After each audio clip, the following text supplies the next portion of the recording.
그 안에서 기업이 되었으니 라는 제목으로 하나님 말씀 전하겠습니다. 우리 앞뒤 좌우에 계신 분들 같이 한번 인사 나눌까요? 오랜만입니다. 잘 지내셨나요? 구역 식구들끼리 같이 앉았으니까 매주 보는 사이일 텐데 수요 기도의 시간에 오늘 제가 여러분들을 오랜만에 뵙네요.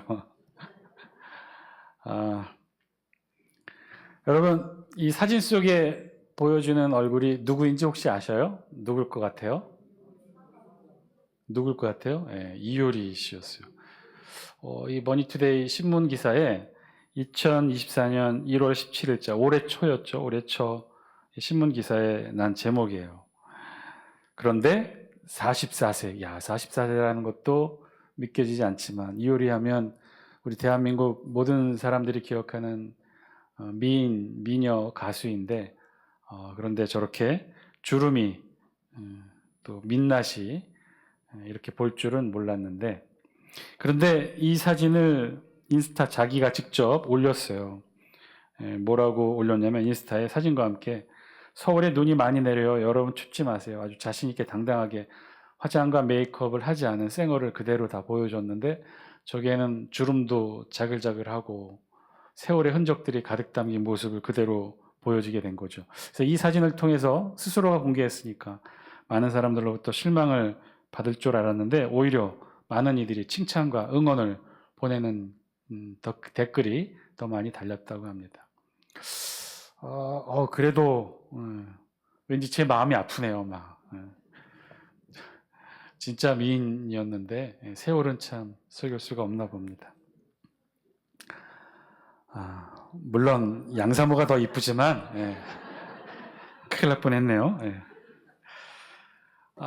어느 날 어느 집에 아내가 거울을 보면서 화장을 하다가 갑자기 거울을 보면서 자신의 모습을 보면서 흐느껴 울기 시작한 거예요.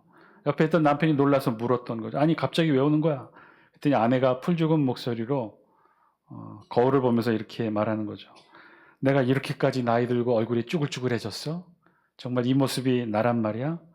이렇게 징그럽게 늙어가는 걸 보니까 나도 모르게 눈물이 나요. 그랬더니 남편이 말합니다. 아이고, 당신이야 거울 볼 때만 당신 얼굴 보지만 그 얼굴을 늘 보고 사는 나는 어떻겠냐. 그러니 나를 봐서라도 당신이 참아야지. 이게 위로입니까? 한국의 야경이 굉장히 아름답다고 하네요. 저도 얼마 전에 한번 최근에서 롯데타워에 올라가서 한번 본 적이 있는데 진짜 아름답더라고요. 이 아름다운 야경의 모습을 본 외국인이 물었어요. 와, 뷰티풀. 이렇게 한국의 야경이 아름다운 이유가 도대체 뭡니까? 그랬더니 옆에 있던 한국인이 이렇게 답해줬대요. 그것은요, 대한민국에 야근이 많기 때문에 그렇습니다. 밤늦게까지 불 켜놓고 일하는 사람들이 많기 때문에 이렇게 야경이 아름답다는 설명을 해준 거죠. 여러분, 우리가 보는 모습, 우리가 볼 수 있는 모습들, 그런데 그게 다가 아니라는 거죠. 사실은 우리가 볼 수 있는 모습 이면에는 또 다른 모습들이 숨겨져 있다는 거죠. 또 다른 진실들이 담겨져 있다는 거예요. 우리가 보는 것 전부가 그게 다가 아니라는 거예요. 왜냐하면 우리 눈은요, 사실 한 면만 볼 수 있는 구조이기 때문에 그렇습니다.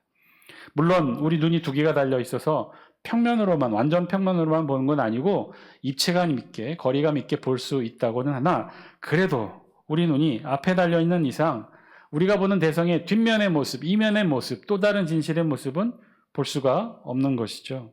그럼 어떻게 될까요? 방법이 없어요. 잘 봐야 되는 거죠. 표면만 보는 게 아니라 그 깊은 내면을 볼 수 있도록 우리가 스스로 많이 노력을 해야 한다는 거예요. 이 우리 신앙의 모습도 마찬가지입니다. 우리 신앙의 영역에서도요, 겉으로만 보아서는 알 수 없는 부분들이 참 많이 우리 신앙의 영역에도 있습니다. 특히 우리 신학의 주제들은 더 그런 것이 이 세상의 진리를 다루는 것이 아니라 하늘의 진리를 다루는 이 복음을 다루고 있기 때문에 우리 신앙의 영역에 있어서도 더 그렇다는 거예요. 세상을 보는 눈으로는 절대 볼 수 없는 것이 가득 담겨 있는 것이 우리 신앙의 삶, 우리 말씀의 삶, 우리 신학의 영역이 그렇다는 거예요. 오늘 우리 본문의 주제도 그렇습니다. 우리가 받았다고 하는데 그 구원받음의 의미가 무엇인지, 그 우리가 구원받는 과정에서 우리가 잘 보지 못했던 또 다른 이면의 것들은 무엇이 있는지를 오늘 우리 본문은 말씀해주고 있어요. 오늘 우리가 함께 읽은 본문 에베소서는요, 대표적인 신약 성서 중에 바울 서신에 속합니다. 제가 계속해서 말씀드렸지만 바울 서신은 총 몇 권으로 이루어졌다고 그랬죠? 13권. 13권. 그렇게 많이 얘기했는데도 바울 서신은 총 13권으로 이루어져 있습니다. 그 중에서도 에베소서는요, 어디에 속하냐면요, 에베소서, 에필골몬이라고 해서 에베소서, 빌립보서, 골로새서, 빌레몬서, 이 4개의 바울 서신 13권 중에 이 4개를 따로 묶어서 뭐라고 부르냐면 옥중서신이라고 해요. 그 이유는 바울이 로마의 감옥에 갇혔을 때 이 4개의 서신을 기록했기 때문에 그래서 이것을 옥중서신이라고 합니다. 그 대표적인 옥중서신 가운데 하나가 바로 이 에베소서예요. 바울이 1차로 로마에 투옥되어 있던 기간 중에 기록한 옥중서신. 그 중에서도 이 바울 서신은요, 이 에베소서는요, 바울이 2차 전도 여행 중에 이 에베소 지역에 방문해서 복음을 전하고 그리고 교회를 세웁니다. 에베소 교회를 세웁니다. 그리고 3차 전도 여행 중에 다시 한번 들려서 이 에베소 교회 바울이 직접 3년이나 직접 자신이 목회한 교회가 바로 이 에베소 교회입니다. 그런 에베소 교회에 바울이 세웠던 수많은 교회들 중에서 바울이 특별히 애정을 가지고 직접 목회를 하면서 키웠던 바로 그 교회. 그래서 에베소서는요, 그런 에베소를 향해 바울이 특별한 내용들을 담아 기록한 내용이 바로 이 에베소서예요. 그래서 바울이 2가지 중요한 목적을 가지고 이 에베소서를 기록합니다. 첫 번째 목적은요, 에베소 교회를 힘들게 했던 이단에 대해서, 특별히 영지주의 이단에 대해서 흔들리지 말도록 바울이 이 중요한 이 복음의 지식을 바울의 언어로 잘 설명해서 기록해 놓습니다. 그리고 2번째, 이 에베소 교회에서도 초대교회가 겪었던 대표적인 문제들을 겪고 있었어요. 그건 분열의 문제, 갈등의 문제였는데 대표적인 갈등은 유대인 출신 그리스도인들과 이방인 출신 그리스도인들 사이의 갈등. 이 갈등의 해결을 위해 바울이 기록합니다. 그러니까 초대교회 에베소서에 기록된 바울이 기록한 내용은 2가지였죠.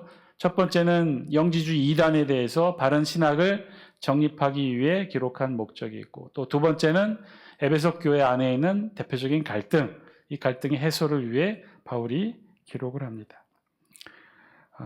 그런데 이 모습 보면요, 옛날이나 지금이나 똑같은 것 같다는 생각도 듭니다. 우리 교회도 지금 우리도 이 2가지 문제가 요즘 우리 교회의 문제를 가장 힘들게 하죠. 이단의 문제, 그리고 교회 안에 있는 갈등의 문제.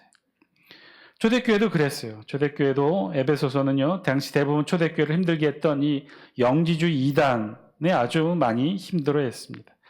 왜 초대교회가 이런 어려운 문제에 시달려야 했을까? 사실 우리가 신약 성서를 읽을 때, 특별히 서신서를 읽을 때 꼭 주의해서 읽고 해석해야 될 부분 중에 하나가 바로 이 영지주의 이단인데, 그만큼 신약 서신서 대부분의 모든 초대교회를 힘들게 하고 어렵게 했던 대표적인 이단을 꼽으란다면 영지주의 이단이었어요. 그러니까 초대교회는 밖으로는 영지주의 이단에 의해 시달리고 있고 안으로는 이 유대인 출신과 이방인 출신 그리스도인들의 갈등으로 시달렸던 거죠. 그러니까 어떻게 보면 지금의 우리의 모습과도 너무나 똑같은 거예요. 우리도 지금 밖으로는 이단에 시달리고 안으로는 갈등의 문제로 힘들어하고 있지 않습니까? 그러니까 옛날이나 지금이나 교회 안의 문제는 비슷해 보입니다. 오늘날 우리 교회를 힘들게 하는 이단들은 누가 있습니까? 신천지, 대표적으로 신천지, 그리고 통일교, 아주 오래전부터 우리를 힘들게 했고, 또 JMS 정명석, 법원의 판결로 나는 사라질 줄 알았는데 얼마 전까지만 해도 유튜브에 보니까 이 JMS 신도, 아주 예쁘장한 여자 대학생 신도가 자신의 교주 정명석을 그렇게 또 찬양하는 영상을 또 올리더라고요. 얼마나 많이 올렸으면 그렇게 알고리즘에 의해 뜨는지도 모르겠어요. 그뿐인가요? 신천지, 저는 전주에 있는 신천지 교회로부터 거의 매주에 한 통씩 이메일 받습니다. 자신의 교리 설명하고 자신들의 입장을 설명하는. 뿐만 아니라 얼마 전의 일이었죠. 한번 사진 한 장 보여주실래요? 11만 수료식. 신천지 예수교회가 11만 1628명. 11만 1628명. 1년간 전도에서 수료를 받은 사람들 수료식. 2024년도 올해 10월 30일자 기사예요. 11만 1628명. 지금도 마찬가지예요. 지금의 우리 교회를 흔들고 있는 건 이단들이 밖에서는 너무나 많이 흔들고 있습니다. 어떻게든 우리 교단들을, 우리 기존 교회를 무너뜨리기 위해서 얼마나 호시탄탐 노리고 있는지도 모르겠어요. 그리고 밖으로는 이 이단이 우리를 흔들고 있고, 안으로는 또 우리 갈등의 문제로 우리도 힘들어하고 있죠.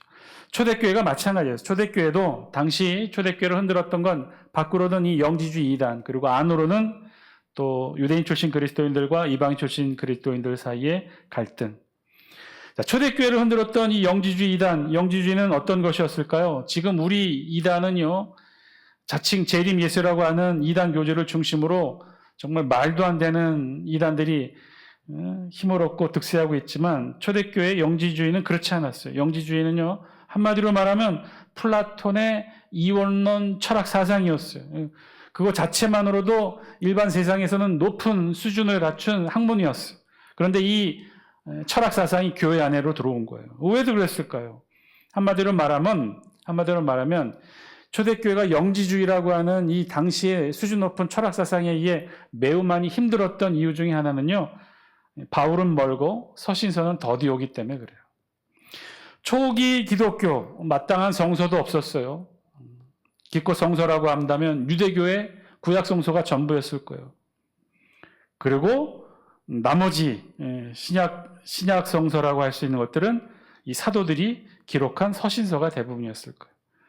바울과 같은 순회 전도자, 또 사도들에 의지하여 말씀을 듣는 것이 전부였죠.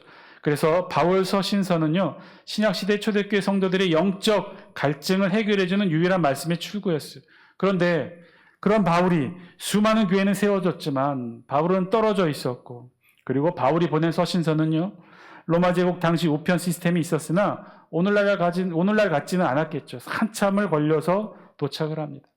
그것도 서신서에 또 중요한 내용들, 알려지면 안 되는 내용들 때문에 우편 시스템을 통해서 보내지지 아니하고 인편을 통해 다 보내졌단 말이에요.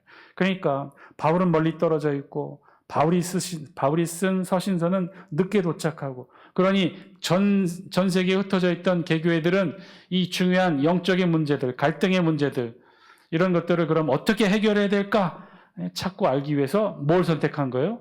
당시 철학사상 영지주의를 선택한 거예요. 그래서 영지주의 철학사상에 힘입어 복음을 해석하려고 그렇게 노력을 했던 거죠. 자, 어쨌든 이에 맞서 바울은요, 자신의 신학적 이해를 통해 복음의 신비한 비밀을 플라톤의 이원론 철학이 아닌 바울 자신의 언어로 하나하나 기록해 갑니다. 그것을 적어놓은 내용이 바로 이 에베소서의 내용이에요. 그 중에 한 질문이 오늘 본문에 담고 있는 내용은 복음이라는 것이 무엇일까 하는 내용이었어요. 복음이 무엇이죠? 우리 그리스도 예수의 십자가 죽음으로 말미암아 현재 우리가 다 이 복음으로 말미암아 성도가 되었고 하나님의 자녀가 되었고 구원받은 천국의 백성이 되었지 않습니까? 그런데 이 복음의 참된 의미가 무엇이었을까?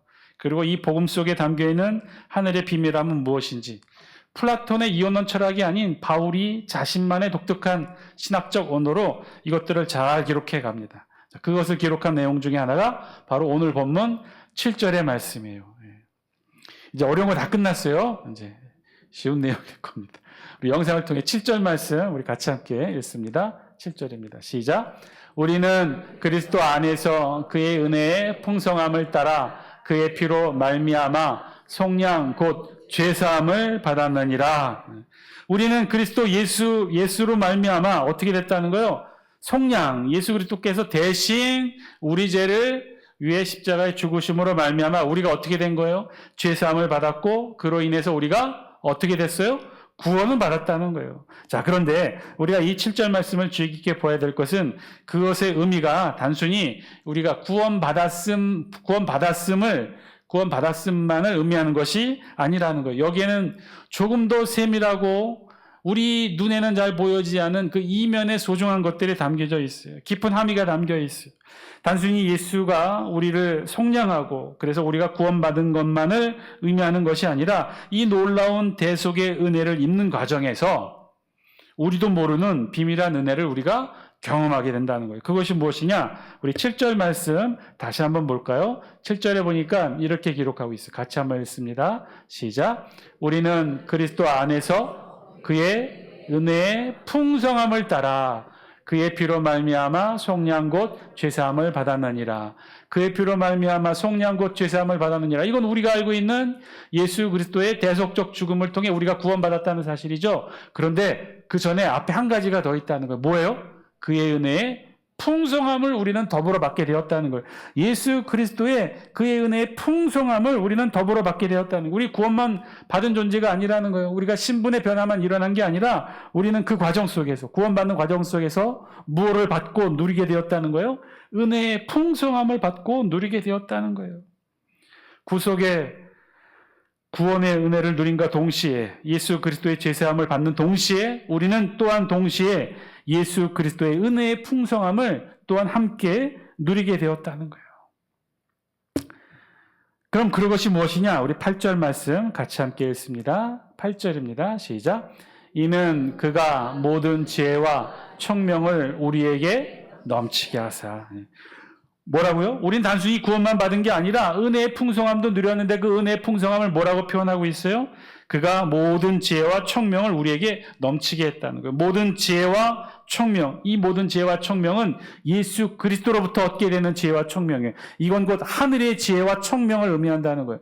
우리가 단순히 구원만 받아서 우리의 신분이 바뀌어서 우리가 천국으로만 가는 존재만 되는 게 아니라 구원받는 그 과정 속에서 우리는 깨닫지 못했지만 이 놀라운 은혜를 누리게 되었는데 그 은혜가 무엇이냐? 하늘의 지혜와 총명을 우리가 얻게 되었다는 거예요. 하늘의 지혜와 총명을. 그리고 9절은 더 자세하게 이렇게 설명해줘요. 우리 9절 같이 함께 읽습니다. 시작. 그 뜻의 비밀을 우리에게 알리신 것이요 그의 기뻐하심을 따라 그리스도 안에서 때가 찬 경륜을 위하여 예정하신 것이니. 단순히 우리를 구원만 하신 것이 아니라 우리에게도 뭘 또 알려주신 거예요? 하늘의 비밀을 우리에게 알려주셨다는 거예요. 이 비밀은 하나님께서 예수 그리스도를 통해 알려주신 하늘의 비밀인데 성도가 아닌 자는 결코 깨달을 수 없는, 이 세상 사람들은 결코 알 수 없는 하늘의 비밀을 또한 우리에게 알게 하셨다는 거예요. 그리고 그리스도 안에서 때가 찬 경륜을 위하여 예정하신 것이니, 경륜은 하나님의 섭리를 의미해요. 지금도 하나님이 이 세상을 창조하시고 이 세상을 하나님이 하나님의 방법, 하나님의 신비한 방법으로 이 세상을 다스리시고 섭리하잖아요. 그것을 경륜이라고 하는 거예요. 그 경륜을 하나님이 이 세상을 어떻게 다스릴 것이고 어떻게 이끄실 것인지 그 하늘의 놀라운 비밀을 또한 우리에게 알게 하여 주셨다는 거예요. 결국 예수 그리스도를 통해 드러난 하나님의 섭리, 하늘의 경륜을 우리는 구원받은 것과 동시에 하늘의 은혜의 풍성함을 따라 이 놀라운 하늘의 비밀과 은총을 더불어 알게 되었다는 거죠. 예수 그리스도를 통한 구원받음, 그것은요, 그래서 단순한 것 아니었어요. 구원받음만 의미한다는 게 아니라는 거예요. 구원받아서 우리의 신분이 변화되는 것만 의미하는 것이 아니라 그 과정 속에 우리는 원튼 원치 않든 그 과정 속에 이 놀라운 은혜, 하늘의 비밀도 알고 하늘의 경륜도 알고 하나님이 이 세상을 어떻게 다스릴 것인지 하늘만 알 수 있는 그 비밀들을 우리도 알게 하셨다는 거예요. 따라서 예수님께서는 하늘의 문을 열고 이 땅에 오셔서 저와 여러분들을 구원해 주셔요. 그런데 그와 동시에 그 구원의 과정 속에서 아주 자연스럽게, 우리가 의도하지는 않았으나 아주 자연스럽게 구원의 은혜만큼 혹은 그 이상 어마어마한 놀라운 하늘의 비밀을 우리가 알게 되고 깨닫게 된다는 거예요. 그것은 그렇게 이 땅에 오신 예수님으로 인해 더불어 하늘도 우리를 향해 열어지게 되었고 우리의 신분이 바뀐 그 이상으로 그 열려진 하늘을 통해 우리가 놀라운 하늘의 비밀과 은총도 더불어 알게 되었다는 거예요. 그래서 9절은요, 그 과정을 통해 우리도 자연스럽게 하늘의 비밀을, 하늘의 때가 찬 경륜의 일들을 알 수 있게 되었다는 거예요. 구원받고 하늘을 향해 열려있는 우리 영혼이 이제는 하늘의 비밀을, 예수 그리스도를 통한 하늘의 섭리를 알 수 있게 되었다는 거죠. 해마다 우리 연말 연시가 되고 긴 겨울 방학을 끝내고 나면 우리 아이들이 어떻게 되죠? 2월달 이 봄방학 끝나고 나면 3월달부터 어떻게 됩니까? 한 학년씩 진급하게 되지 않습니까? 한 학년씩 진급할 뿐만 아니라 특별히 이 초등학교 6학년 아이들은 어떻게 해요? 진급이 아니라 진학을 하게 되죠. 그래서 초등학교 6학년은 그래서 이제 1년 지났지만 중학교 1학년이 돼요. 중학교 3학년은 고등학교 1학년이 되고 고3은 이제 대학생이 되는 거예요. 초등학교 6학년에서 중1이 되고 중3에서 고1이 되고 고3에서 대학교 1학년이 되는 이 과정. 똑같은 진급의 과정이지만 딱 요 과정에서는요. 초등학교 6학년이 중학생이 되는 진학의 경험을 하게 되는 거예요. 중3이 고1이 되는 진학의 경험을 하게 되고 고3이 대학교 1학년이 되는 진학의 경험을 하게 된다는 거예요. 똑같은 1년의 진급의 과정이지만 바로 그 시점에서는 누군가는 전혀 다른 차원의 신분의 변화와 함께 또 다른 세상을 경험하게 된다는 거예요. 공부의 내용도 달라져요. 초등학교 6학년 때까지만 해도 배웠던 그 내용이 중학교에 가면 달라져요. 교과서도 달라지고 선생님도 달라지고. 그래서 저는 가장 많은 변화를 느낀 게 고등학교 고3 이후 대학에 가서 많이 느꼈어요. 제일 많이 느꼈던 건 대학에 갔더니 와, 나는 학교에서 배우는 책은 이 교과서하고 참고서만 있는 줄 알았는데 와, 도서관에 뭔 놈의 책이 그렇게 많대요.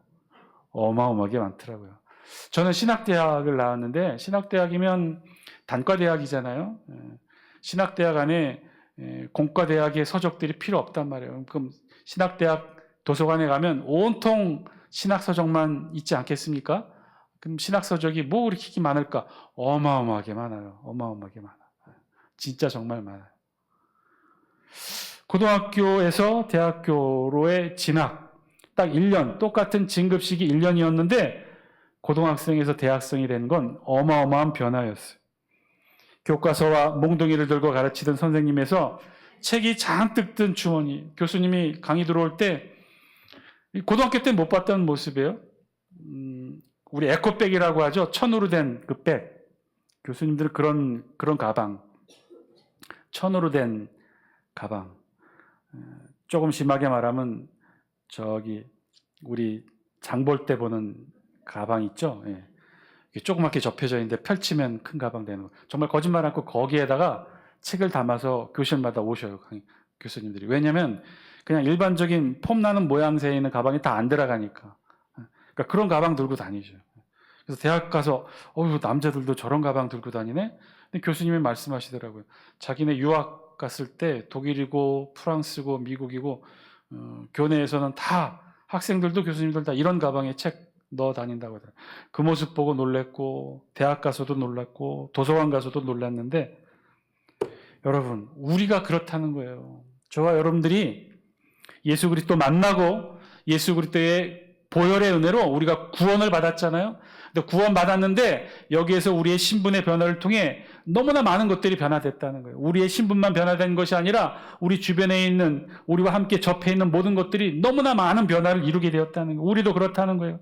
그저 예수 그리스도를 만나서 구원을 받게 되었을 뿐인데 그런데 그 과정에서 우리도 엄청난 변화를 경험하게 된다는 거예요.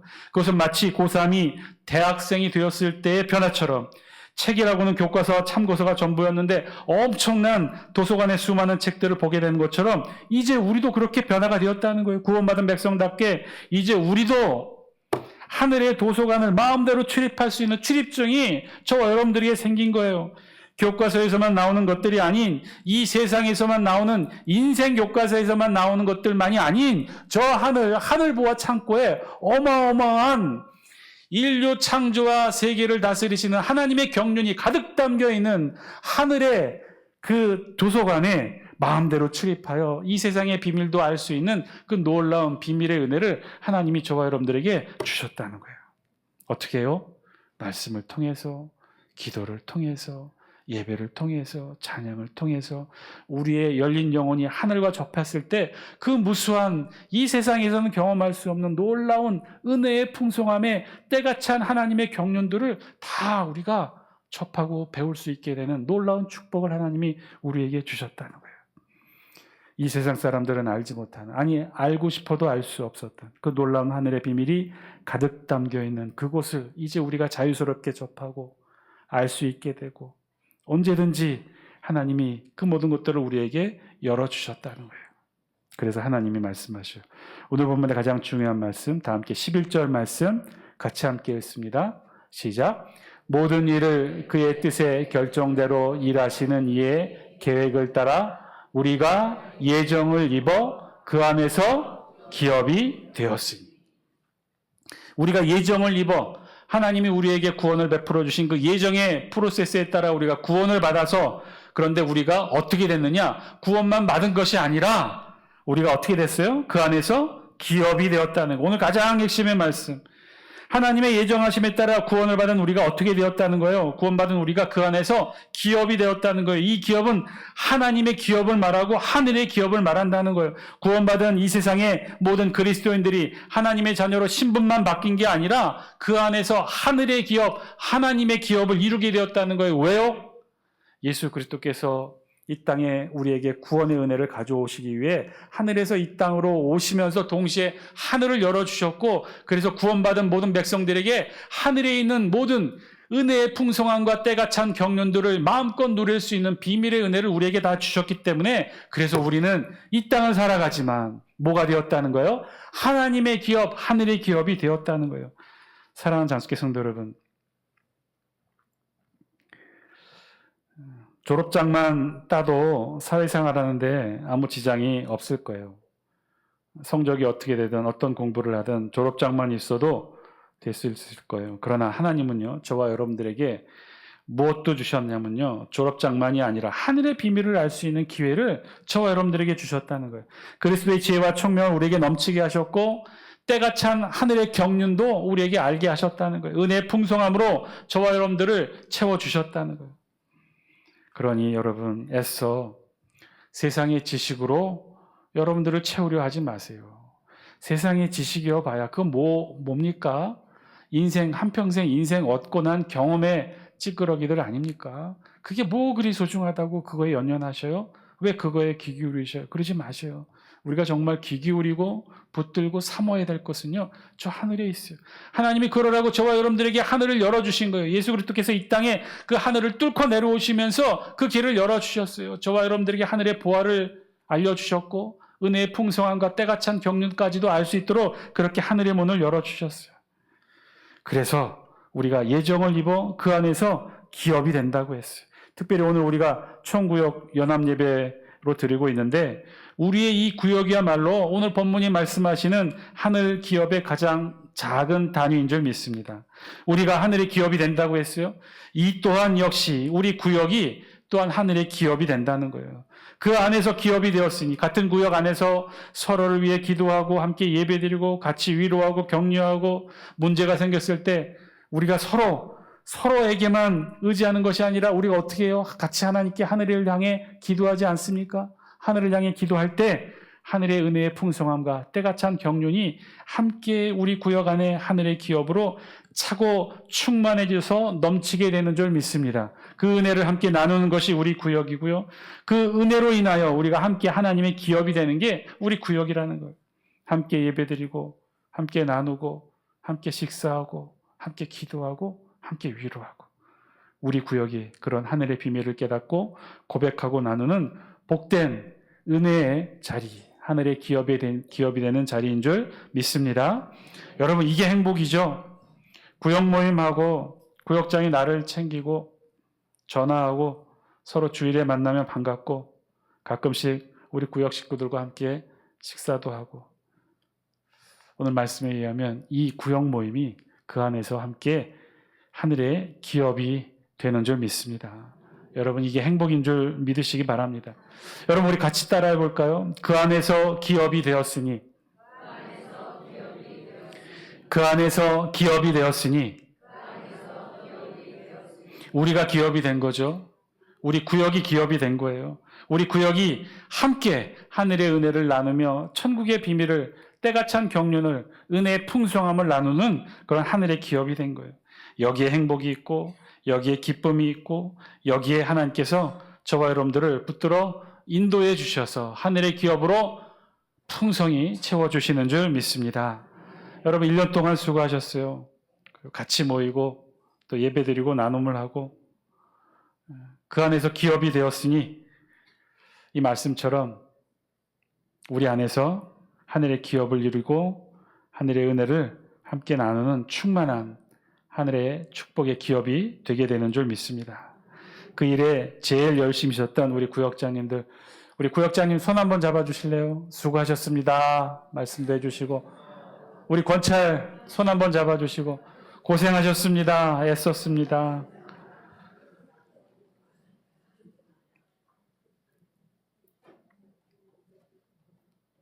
코로나 겪으면서 2025년도 교회 트렌드 연구하는 한 세미나에 참석한 적이 있었어요. 코로나 겪으면서 교회의 가장 큰 변화의 원인이 무엇이냐? 그 목사님이 연구한 결과의 핵심은 유튜브였다는 거예요. 그래서 유튜브가 교회에 너무나 많은 영향을 미쳐서 조금 지나면 유튜브와 교회가 경쟁하게 되는 시기가 오게 될지도 모르겠다 걱정을 하시더라고요. 그러면서 한 가지 솔루션, 방안, 해결을 제시해 줬는데 그렇게 유튜브 영향으로 교회가 많은 영향을 받지만 그럼에도 불구하고 그런 영향을 안 받는 교회도 있었는데 어떤 교회가 안 받고 건강하게 이 코로나 시기에 성장했느냐? 그 교회는 어떤 교회냐? 소그룹이 활성화된 교회, 구역 모임이 잘 되는 교회, 구역을 통해 은혜를 나누는 교회는 그 어떤 유튜브의 영향도 그 어떤 영향도 흔들림 없이 잘 버텨왔다는 거예요. 구역 모임이 중요해요. 구역이 힘을 얻고 구역이 튼튼해질 때 그 어떤 어려움도 제2, 제3의 코로나가 닥쳐도 교회가 건강하게 버틸 수 있는 힘이 바로 이 구역 모임에 있게 되는 줄 믿습니다. 하나님 오늘 말씀을 통해서 그 안에서 기업이 된다고 그랬어요. 우리 구역이 잘 모이고 은혜스럽게 예배 잘하고 함께 서로 위로하고 격려하고 힘들고 아플 때 하늘 문을 열어 하늘을 향해 기도하게 될 때 구역이 풍성하게 하늘의 기업으로 채워지게 될 때 더불어 우리 교회도 건강하게 하늘의 은혜로 채워지게 되는 줄 믿습니다.